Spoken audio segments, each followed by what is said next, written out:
So I've been getting a lot of requests on the comments on the podcast that people would love to have a live show that they can interact with us. Mattteo, what are our fans called? The bots. That's right. So you know what we're going to do? We're going to do the Inkpulp Botcast. Oh, yeah. Nah, that sucks. And it's going to be on December 27th.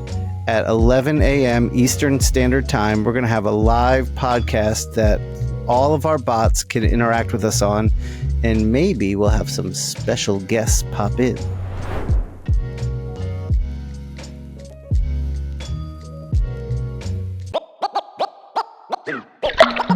This is the Inkpulp Podcast. Let's go. Are you busy? Do you need to go back into the gym and freaking run around in a circle again? Sucking some Because more that's what I do at the dicks. gym. I run in circles. Oh, Jesus. This time I'm noticing that I'm particularly late. My audio. So Your delay? reacting late. Yeah, my delay is you're reacting really late to my amazing jokes. Yeah. It might be that echo cancellation component. It's the first time you've clicked it on. It might be the fact that you're fucking stupid and it takes too much time for visual information to reach your cerebral cortex. Or maybe you two are stupid and get my joke really late. Right? Is that possible? Yeah, that's possible. That's possible. Eric, what you're saying? Man. All right, let's go. What? Yeah. No, I didn't know if we were doing a full episode, if we were just like hanging out, or excuse me, we're just doing the commercial. I don't know what you guys. Yeah, I thought we were just doing a commercial, but if you guys want let's to just hang out. What do you guys got to do in like the next hour? Is there something pending on your desk? Yeah, I have another 30 minutes. Friday's my. We can do a short one, or I can leave at a certain point and whatever, go my way. And we'll do 30. All right. All right. So do you want to? We'll do these shorter segments, the short ones, like Mattteo just said right now. See how natural and organic that is. He just said the short one, and next thing you know, we have these these little shorter segments. You like strategized around the Inkpulp Bob caps, whatever the fuck you call it. The it's podcast. So awful. The Bobcats. It's so awful. Mattteo just goes like, "Oh, we'll do a short one. Cool. That's what we're going to call it now." That's right. We're now the Inkpulp Bobcats. Do you want to end this and start an episode so that Jamie can just pull for the commercial, or do you want to just give him all one lump of this Jamie. mess? Let's let Jamie earn his money like he doesn't in the past. Let's just roll into like the conversation. First of all, this is a day after we recorded the Todd McFarlane episode. Yeah, guys, what'd you think? I'm still very inspired and also reeling from it because that guy shot from the hip and it was awesome. Yeah, he wasn't wrong before we went live. He's like, we don't have to have a set of questions. We'll just talk. And I was like, oh, Todd's done this before, clearly, obviously. Yeah. But then we didn't even have to say anything. I think we could just let him ramble. Like he didn't take much setup time. So yeah, I think. Oh yeah, it didn't at all. I think I asked 2 questions. He was just going. Yeah, luckily, only 2. Except for that little short dumb. interlude that Matteo's wife got, or Matteo's girlfriend got stuck outside the house. Matteo's like, "Let me slow this interview to a crawl by telling you the shitty situation I just put myself in." Exactly, and then he had to make up a whole lie about his baseball career. I was like, oh, Jesus. I played baseball for like 13 years, you fuckers. It wasn't good baseball. Everyone plays Little League. Everyone plays Little League. Just because you failed second grade 13 times doesn't make you a baseball player. No, by the way, the Nintendo Entertainment System doesn't count as a 22. Baseball career, I actually played in the B League. It's called the B League here. So I remember. No, I remember. Yeah, I know. We're just giving you shit. We're giving you a hard time, Maddie. I was just sorry. What are we talking about? We got 30 minutes. The interview just lasted for exactly 1 hour because, unfortunately, we are on 3 different timelines. So, I don't know if people know that, but, we started recording at for me, it's 5 p.m. For Eric was like 8 a.m. 8 a.m. Yeah. And for Shawn, it's 11 a.m. Yeah. Yeah. But And I had to go pick 11. my son from grandma's house. So, and we're getting a little bit late Also, because actually, Todd had technical problems. So it's his fault. All right. Yeah. Yeah, that's what I wanted to say. It's our guest's fault. No, it's actually it was perfect because I always consider like that guy's running a freaking multi-million-dollar company. The least that we can. He gave us an hour of his time, and he was actually pretty gracious at the end. He's like, anytime you guys want me back, I'm all like, oh yeah, dude, we'll have him back. So, it actually is great because it gives us an opportunity to bring him back. And to follow up too. You know what I mean? Yeah. So yeah, absolutely. Where does his energy come from? I need some of that. Let me tell you this, right? Yeah. It took I was really waiting for that opportunity when it all just like turned black and white again. You know what I mean? Yeah. And like just started irising at the corners. Yeah. Because he was such high energy. I'm all like, Shawn is not going to be able to help himself. He's just going to want to introduce like in a clear, refreshing picture of just like filtered spring water. Yeah. Shawn wants to go in there and like put 2 drops of ink just so it's not as, drinkable anymore. You wanted me to, you thought I was going to bring the energy down is what you're saying. I was waiting. So I'm basically like the podcast cooler, if you will. You're like in Vegas. You're the podcast Eeyore, Yeah. Yeah. Yeah, but I didn't, Eric. But I didn't do it. Which is an early Christmas present for me. You don't need to get me anything. Sorry, guys. I had to leave. I don't know if you noticed, but I had to leave for a second. They were ringing my bell. No. And there's this lady and this other guy. And so we're talking. And she's like, sorry to bother you, sir. I thought you might be interested in talking about the Bible for a second. I was like, oh, what? Yeah. Invite them and put them in front of the camera. No, you should have had them. They're bots. They're now Mattteo turned them. They're now Inkpulp bots.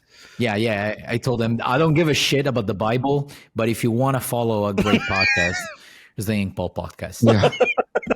We talk about the church and all that. Okay, so I got to figure out how we're going to be able. I think you can stream live into this thing. Definitely, people can call in to this thing as long as they have the link. We can make them a caller, and Jamie's going to have to do all the filtering and all the preempting. Yeah, Jamie said he's available to moderate. So on YouTube they can type in comments and shit, and Jamie can read them out to us. Yeah. Yeah, I don't know what do you call it that is here. We this thing does have a chat function, right? Over here on the side. But I don't know exactly what I haven't pressed all the right buttons yet. We've only ever done it to record. So I'll see whether or not this thing can stream. I think it does. So Eric, it does. So Mattteo said something interesting the other day. Here, not on YouTube.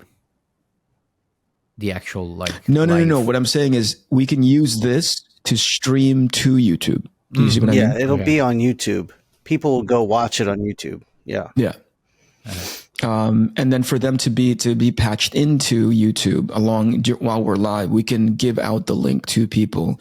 If you click on this link, it'll bring you into a green room, and Jamie can moderate from there. Mm-hmm. You know what I mean? Just like a regular radio show. Okay. It'll be great. We'll see if it works. I don't know the buttons yet. All right, we can do a trial. Maybe we should do a trial a few days before. Yeah. Let's do that. Okay, cool. Yeah. On the 25th, Eric, are you guys free? Eric, do you want to talk about?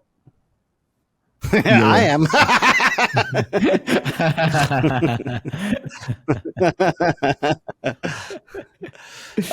Eric, do you want to talk about the Mark Millar thing at all?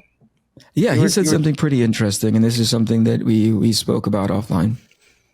Mark and Mark being my best friend and all, I can pretty much call him anytime. Right. Eric's a big shot. We got it. No. So he said that he had a strategy in by which he would be able to help get the comic book industry back on track, mainstream comic book industry back on track. And one of the things that he identified was that people were grossly underpaid, right? And so what he would then do is, number one, change the profit split. So, you know, in a book that if no book is selling higher than 40,000, right? He says, maintain whatever it is that you give artists, the creatives who are working on the book, their typical 2% cut. But anything above that, it switches to 50-50. I think that's how he explained it. Yeah, that's what I got from it. So it motivates the creatives, and everybody included, like the administrative component, like all the guys behind the scenes, to start selling all of these books, because at the end of the day, they end up, everybody makes out, you know, because after the first, that's just the number that he threw out. Potentially it could go up and down depending, but like after the first 40,000, 50,000, you know, they've already made their money and everything starts to go 50-50, because you're not necessarily raising somebody's page rate up front, right? You're making up for it on the back end. Right. So it now becomes incumbent upon the creative team to really hype the hell out of those books. But one of the things that you have to do in order to, one of the things that gets built into that strategy is that you start bringing in people who are actually capable of moving books. You see what I mean? So what he's identified is that the reason why some of these books aren't selling is because these guys are incapable of moving books, right? There's and that's why he started throwing out the big names of Frank Whiteley and Scott Snyder and Greg Capullo and all that kind of stuff coming into the Marvel space, and Greg Capullo and Scott Snyder doing X-Men, that would sell like gangbusters. But that also means, and here's the part that I had as a small little smile on my face, is that you would have to basically trim the entire line, because there aren't that many relevant people who could move that many books.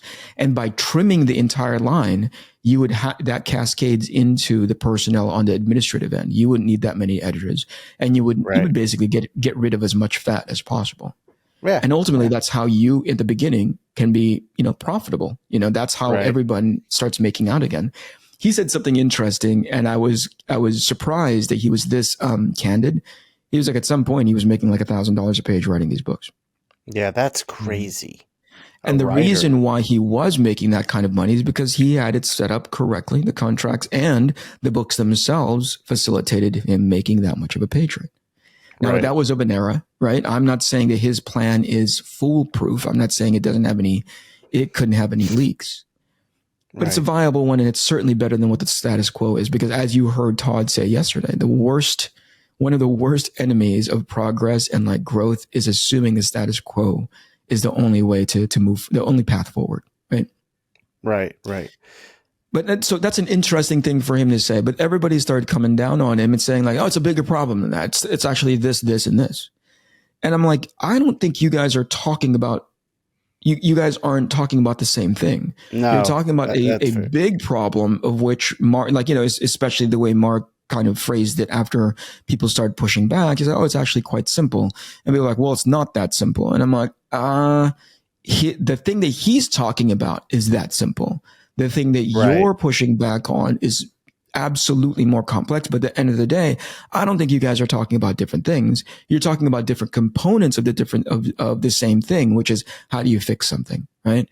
His other perspective is that you fix the most relevant thing first, and then it has a compounding effect on everybody across. And what he means by that is if you fix the mainstream first, it has a positive effect on all of the indie stuff that comes thereafter. And the thing that he cites is when Marvel was making money hand over fist in the early 90s, that's what allowed not just Image, by the way, which is people get hyper focused on Image comics started making money. It's not only Image, right? But Valiant came out of that space, right?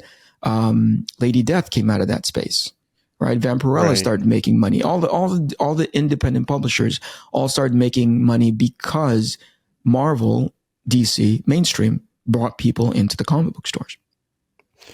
So he's trying to fix just one part, right? But everybody's pushing back on the fact that he's oversimplifying, and I'm all I think he's, this is just my perspective. He can oversimplify because he's only trying to fix one component.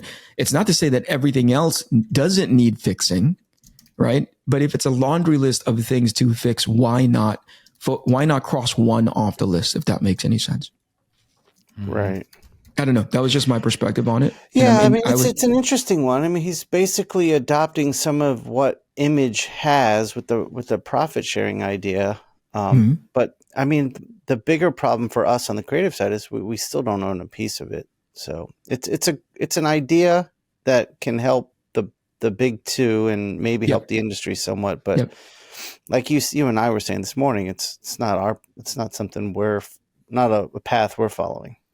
Only that specific one, right? It's interesting to think about, if it does work, how it compounds as it radiates outward from that to guys like us. That's true. Right? Like if that thing allows whatever projects that we come up with by proxy have a level of success, and success is a different metric for everybody, right? Right. Like either awareness or sales or whatever it is that you define as success. But if it facilitates that, because these guys are getting so much attention, I'll give you a perfect example. When Marvel started as a movie company, right? Like when the MCU started becoming successful up into Ultron, right? Up into Age of Ultron. I don't know how many production companies were just buying superhero properties left and right.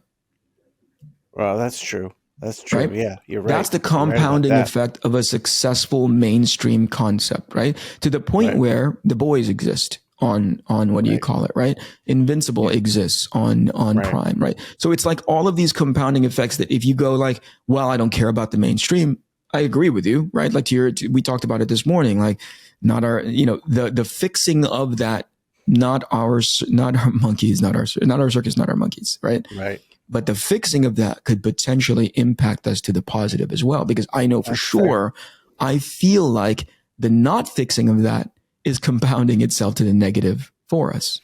That's true. That's right? Very true. So do you think that the American comic book industry really needs those two pillars to be successful for the industry to work? Fuck, what a great question. What a great question. It's part of me wants to say yes, only because they're the most relevant. Does that make sense? Sure. There is a counter argument, which is to say, like, you take that away and you build something else. Not to say I'm not a huge fan of like burn it all to the ground. It doesn't make any sense to me, right? Right. It is to say, like, from that foundation, go make something else that's better than that. Yeah. I don't know if it's critical, but I understand how it could be, if that makes any sense. Totally. Mattteo, what do you think about all this? I don't know. Like, I don't know a lot because I don't know that much about the industry, but the feeling that I have as I read more something about that discussion, and from what I'm hearing now, it's based on the fact, the whole thing is based on the fact that the success of comic books is given by the quality level. So basically the premise is you got to start from bringing back all the best talents in comic books so that you can create a product that is high level that will bring more people into comic books. And that's it. Did you notice that when Mattteo said we have to bring the great people back, he then said we? Did you notice that? He put himself in the... but we could mean this room as well. That means you and I, but I don't think he meant it that way. No, I don't think I think he meant himself, Yes. No, it's okay. it's actually, Sorry, I said we, sorry, meaning, the publisher, the Marvel and DC. But I don't know if that's the factor that is causing this hemorrhage of readers in comic books. Yes. I don't know if the quality of the product is the problem. Listen. Okay. Yeah, I believe you, man. I'm in the same. So I'm like, I don't know, right? Like, I don't know if it can be proved out. I don't have I don't know, whatever data that they may have behind the scenes, if they did any sort of market research about like, why are we hemorrhaging so much, right? Like, I don't know. But what I do know, it goes back to Todd McFarlane's thing, right? Which is, assuming that the status quo is the only way forward is like the death knell to anything, right? What I do know is that because we don't know, all things being the same, why not try what he's saying? If that makes any sense. No, I perfectly agree with that. I would try that. Right. But Yeah. after that, Yeah. if I have to make some considerations about how it might go, like my opinion, my basic opinion is that comic books are going down because of a physiological matter first. Because they were cool in the 90s. Yeah. They were cool in the 90s, and then they slowly started not to be cool anymore until, today. They got a little cooler, some titles, because they appear in movies. But other than that, or a TV show, I'm thinking about, Walking Dead amongst the, the biggest ones. Right. And, but I don't know if there's a natural thing that brings comics to be, less and less popular every year. And in case that's what's happening, I mean, we'll have to deal with that no matter what kind of solution we try to, put on a table. That's going to be happening. Yeah. I'm considering what you're saying now, which is like, oh, it stopped being cool again. And I thought like, oh, that's an interesting concept, it stopped being cool. And then I was going to ask you why. And then I started also thinking about just now, I was like, it doesn't become cool overnight, right? It took a little while to get ramped up into X-Men space where, Jim Lee is getting his own, adjectiveless version, So I think that also has to be considered. This is not going to be something that happens in the next 2 or 3 years. But if you invest in it for the next 5 or 7, potentially as long as 10, it can be cool again. Right. Sure. So everybody thinks like, I don't know about this is poor of me to say, but I feel like there's a sentiment that this thing is going to be an immediate fix. Those are two very different. That's a very different concept than an easy fix. Does that make sense? An easy fix and an immediate fix are two different concepts, right? Sure. So I think it compounds to what we were talking about with Millar before. The easy fix is to start pulling in the talent. The what do you call it? The not immediate fix is that it probably needs time and a lot of energy and resources to make sure that it sticks. Because I think that's one of the things that comics is sort of gun shy about, right? They're risk averse. Yeah. Right. Because they automatically assume that there's very little money. Well, no, they're not assuming. They know that there's very little money in it up front. What they don't look for, right? Everybody starts presenting the immediate, and immediate is like a year and a half, 2 years, right? Yeah. They look at the immediate fix and like, well, did it fix it in 2 years? But that's the short-term thinking. If you think about it in like 5 to 7 years, you go, what's that strategy look like in 2-year increments? You know what I mean? And pivoting full well, we still have a malleable target in the middle of our like, we know what good looks like in 10 years. It doesn't mean we won't make moves, we won't deviate from that plan, but our goal is 10 years, right? And it needs to look like this to make it cool again, whatever cool means, right? So that's interesting to think about. If not, it's not cool anymore. Then I would ask, like, what made it cool in the first place? Right. That's what I want to know. Yeah. And then how do we get that version for today? And it still doesn't deviate too far from Millar's plan, which is like, you have to get good talent in here who know what they're doing. Because by accident, what he's saying is because the talent right now fucking suck, which makes me laugh. Yeah. And he's not wrong. It's not that the talent isn't there. It's just the people getting hired at these maybe that, but let me add to that. I also think it's because the talent is getting spread too thin. Here's something that people don't often discuss in some of these conversations. I would like to know how many titles Marvel was publishing in early 90s, late 80s. How many titles versus how much they're publishing now. Right. And what is the dividing rod, the line that they won't cross before they cancel something?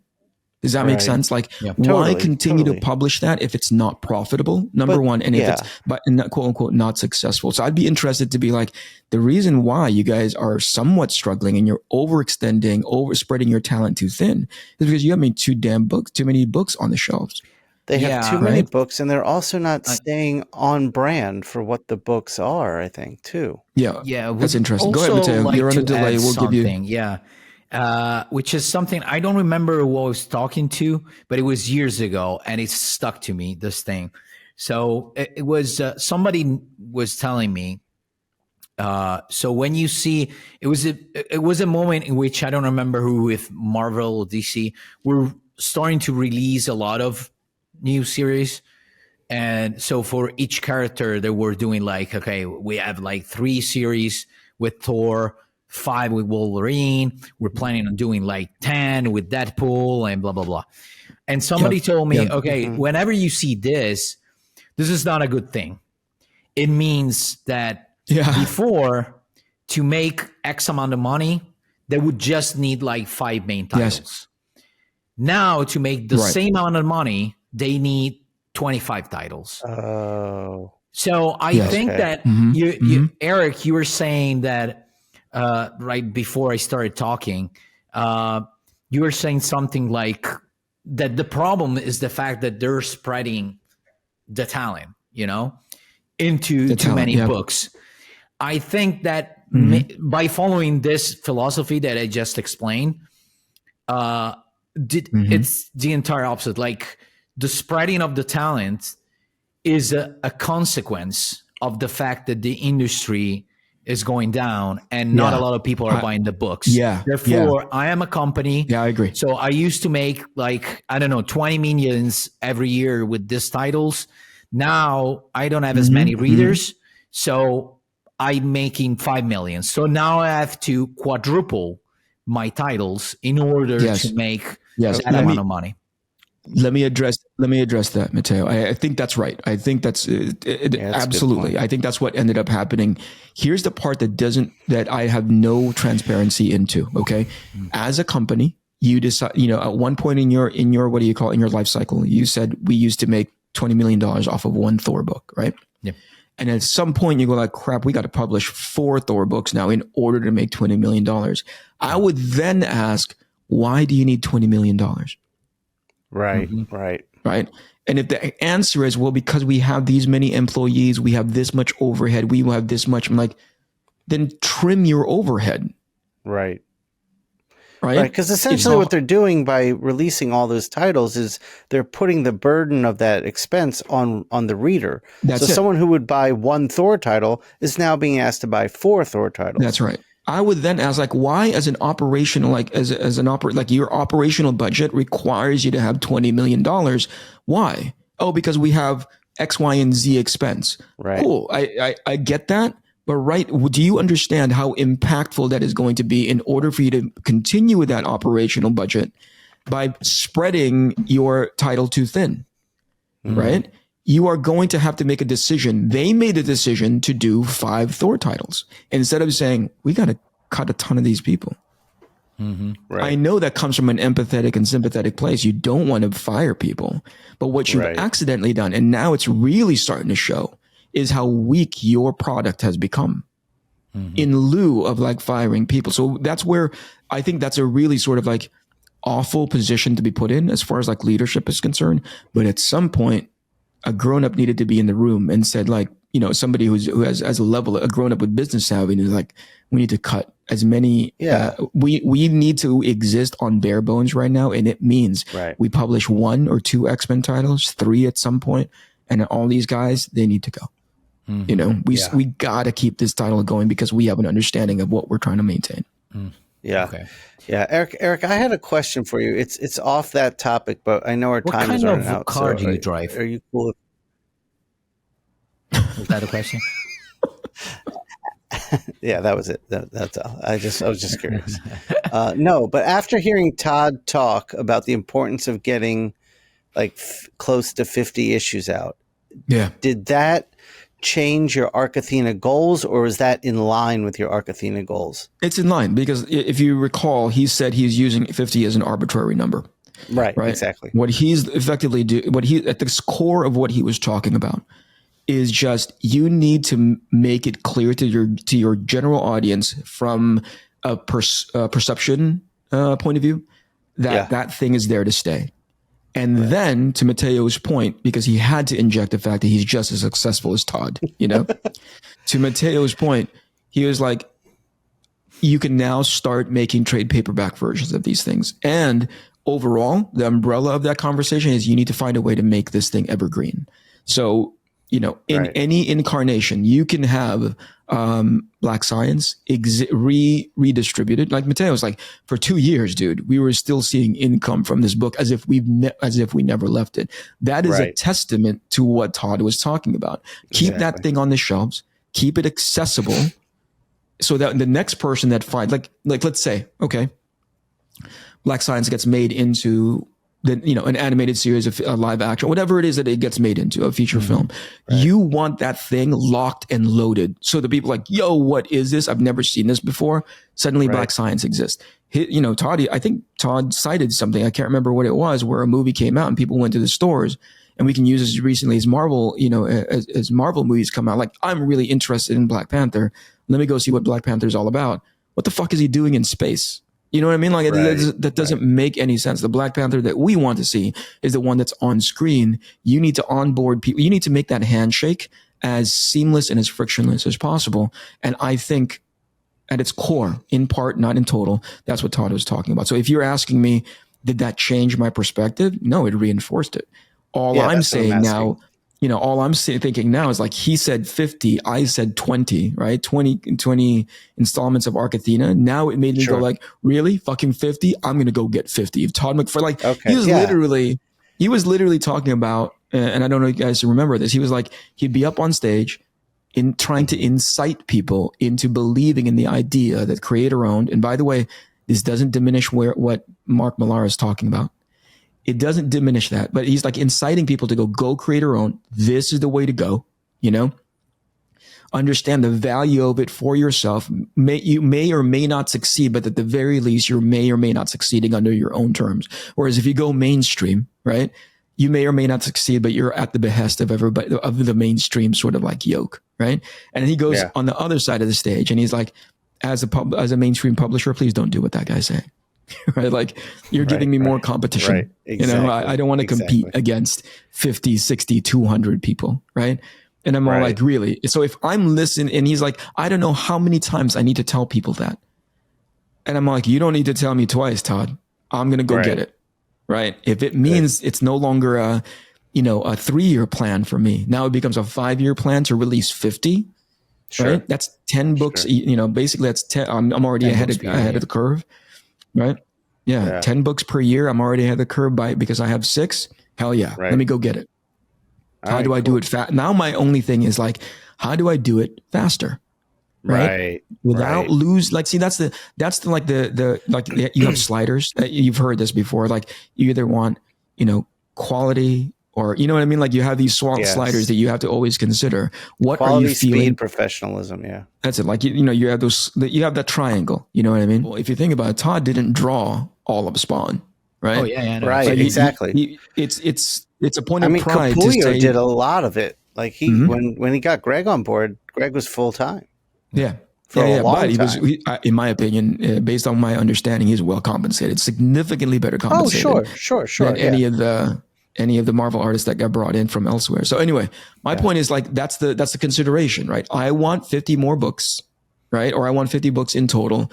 Where am I willing to make that sacrifice? Where am I? Excuse me, that's not the right term. Where am I willing to make that investment? Yeah. Right. Where do I go? Right. It's not always financial. Right. I'm going to invest in a simpler style so that I can do it faster. I'm going to invest in doing black and white, whatever it is. You're like, the goal is 50 books, something that I can be 100% proud of. And what does that look like? And by the way, the audience is on board. The new audience that doesn't know me, doesn't know any of us for our creator own work. They're on board as long as you set up the right expectation. Right. I'm doing this because of X, Y, and Z. Right now, there are people who are flying under the. Have you guys seen Oh shit! Who is the character who does all the manga influence stuff? Why does his name escape me right now? And he's been doing it for a while with Overpower. Is that what it's called? Oh yeah. I know the guy. Yeah. Yeah. Oh fuck. I know what you're talking about. Oh, why? Who He publishes releases it every. No, he's doing it on his own. He releases it every. okay. Why the fuck? The moment I see his name, I'm gonna be like, I can't believe I forgot his name. I think I saw this recently. It's been going on. Empowered Yeah, is by Empowered, yeah. Oh yeah. I know what you're talking about. Empowered. Yeah, Empowered. Bum, bum, bum, bum, bum, bum, Adam bum, Warren. Bum, bum. Adam Warren. Oh, Adam Warren. Yeah. Two first names, you can't trust him, but Dude, but Adam Warren's a amazing talent. But he's cranking, right? And I don't know if any of those pages that he releases weekly, the guy releases it, which clearly indicates to me he's invested in making sure he's found a pace. He's found like a style that he knows he can crank on, right? Mm-hmm. To me, I haven't seen a dip, in the stuff that I saw him do, seen him do earlier. And historically, it's always looked like this, a high level of of polish. So that to me, it's like, that's the slide. Those are the sliders that I need to consider. But Todd just kind of, I don't know if it was purposeful, but certainly I was listening. He threw down the gauntlet and he's like 50. And I'm like, okay, 50 it is. Right. I'll do 50. Yeah, absolutely. So I was curious about something. I wanted to go back to your question, Eric, at a certain point. You said why it's not cool and how do you make it cool again? Okay. Yeah. So Yeah. I think it's an interesting point because actually, like, people haven't really stopped buying or consuming comic books or comic books related products yet. But there's a lot of people that, especially the younger audiences, are reading a lot of mangas now. Manga, sorry. Yes. How do you pronounce it in English? Manga or manga? Either way. Manga. Okay. Either way. Yeah, I think either way. First of all, the only thing that I'm sorry about is that I don't know the exact numbers. Like, I know more or less the numbers of the average, American industry. I don't know how much manga is selling now, if it's selling more than before, how much it used to sell in the States in the 90s. So I don't know. I don't have the numbers. But from what I heard, or in general, from what I know, which is not a lot, is that manga is still really popular. Okay. So what's that thing that makes it more attractive to younger audiences than, American comic books, let's call them that way. So what's that? Yeah. Like, what do you guys have a guess? No, I don't know. Like, the only thing that comes to my head is that the look, the specific look, it might be more appealing to a younger audience. Like me, myself, like, I used to read comic books when I was really young, like, if I look at all the comic books that I would read, I would say that more than 60 or 70% were manga. So there's probably something there. It's not one thing. I think it's a bunch of little things that compounds into what it's turned into. It's that too, for sure. I'm not going to deny that there's a generation that like grew up on Crunchyroll, grew up on, late night Toonami, that started watching manga on Cartoon Network. And that's their preference. And now it's just so much easier to access. And that's the other component. It's so much easier to access. Right. And they make it. Go ahead. I was just going to say, it's not genre specific. So you can have comics that little girls like to read and then you can have comics that little boy athletes like Slam Dunk is a basketball manga. Like, that's a comic that a kid who likes sports might read. And that goes back to years. And here's the other component, right? And I think we're now feeling a similar pain that that the fans overseas are feeling, in Japan are feeling now, which is there was a library of this stuff and people consumed it like crazy. Jay Originals, like the ones that you found, like Jujutsu Kaisen, My Hero Academia, which is the closest thing that you'll find to X-Men books being published over there. I started reading and I was like, I get it. I know why people love this book, because this is old school X-Men, not in the Claremont sense, but in the spiritual sense, right? Chainsaw Man. I understand why those things were why those things are continuing to be a big deal.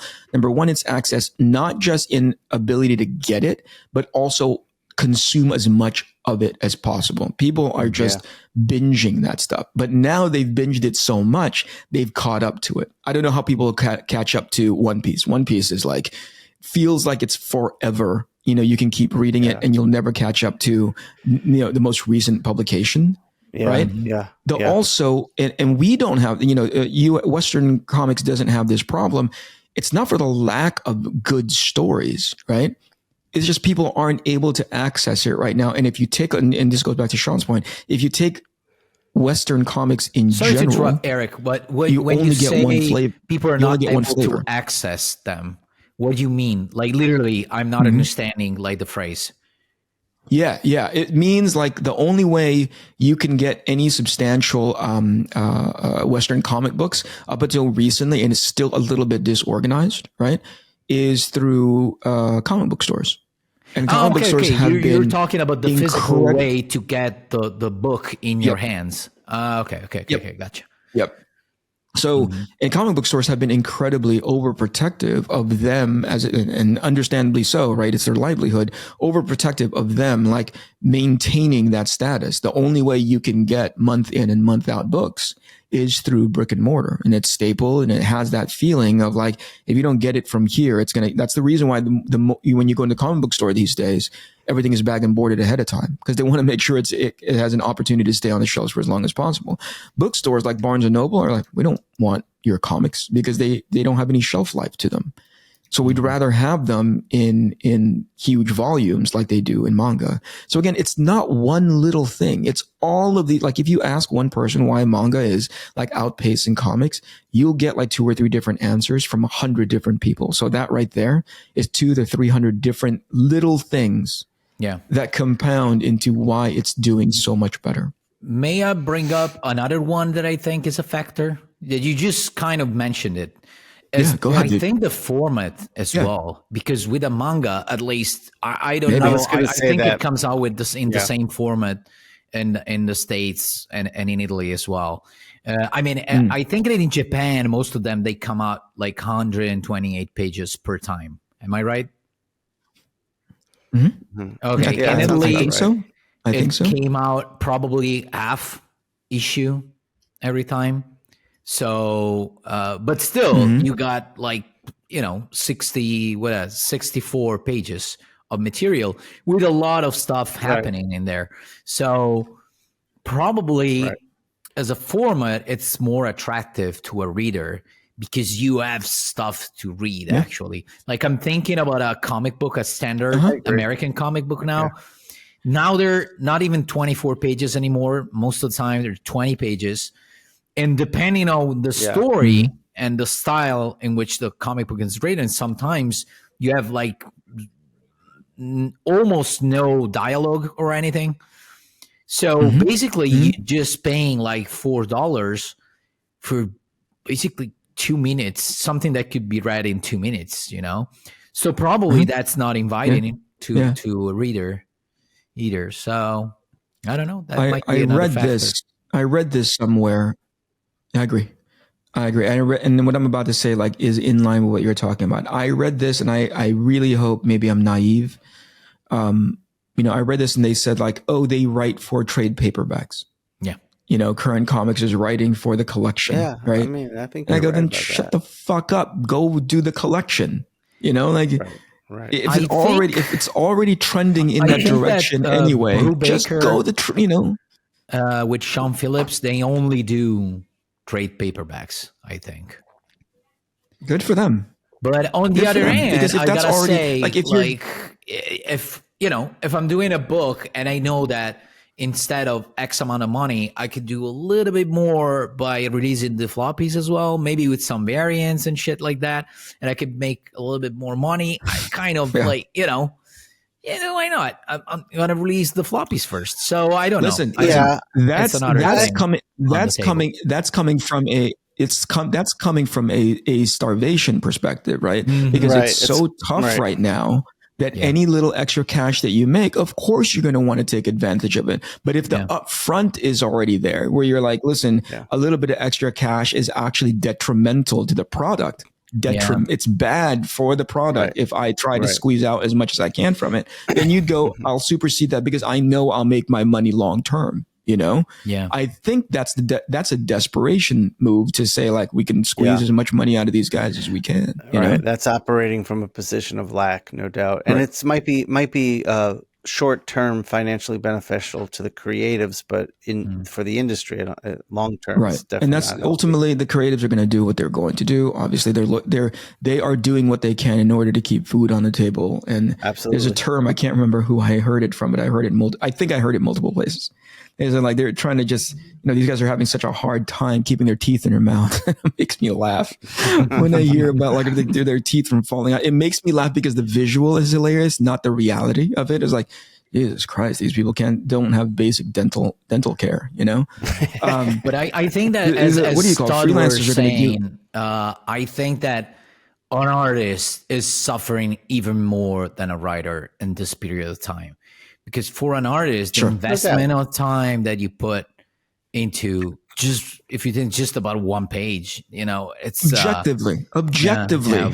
Yeah. Because, a writer, I can write a script and everything. And, if the book doesn't go well, I trashed some hours, a few days of my time. For an artist, it could be like months and months and months. So, Yeah. There was one point in the industry. I'm so glad that it's not happening now. There was at one point in an era, and it's a very short one. And again, I'm very grateful that it's not happening anymore. But sometimes a writer would put together a book, and the book is not received very well by the general public, even like criticized to death. And by proxy, the artist gets dismissed too. That book reads so poorly, and then just by accident, the artist gets compounded into it. And you're like, wait, no, you need to stop that. Look at the art. Yeah, the art is amazing. It's unfortunate that it has to draw this awful storyline. I'm glad it's not happening anymore. And I there's a part of me, again, the super cynical part, that looks back to the early 90s when guys like Todd and Jim and Rob held Marvel by their throat and said, we're just going to leave. And so I think there's been a concentrated effort to never ever let that happen again. No doubt. And I don't know how many times I've heard that behind the scenes. Nobody ever says it out loud, But it's proofed out by every time they talk about a book. I don't know if they ever hype the art as much as they should. Yeah. Facts. All right, guys. Sorry to that's our 51 minutes. But kids. I have to go. I'm running pretty late. Yeah, that's it. So, We're done. That's it. We're done. We're done. Closing the whole thing. All right. See you guys. Great talking to you. Yeah. I'll check on how we do our. Yeah. See you, Matty. That's a good one. Okay, don't do that again.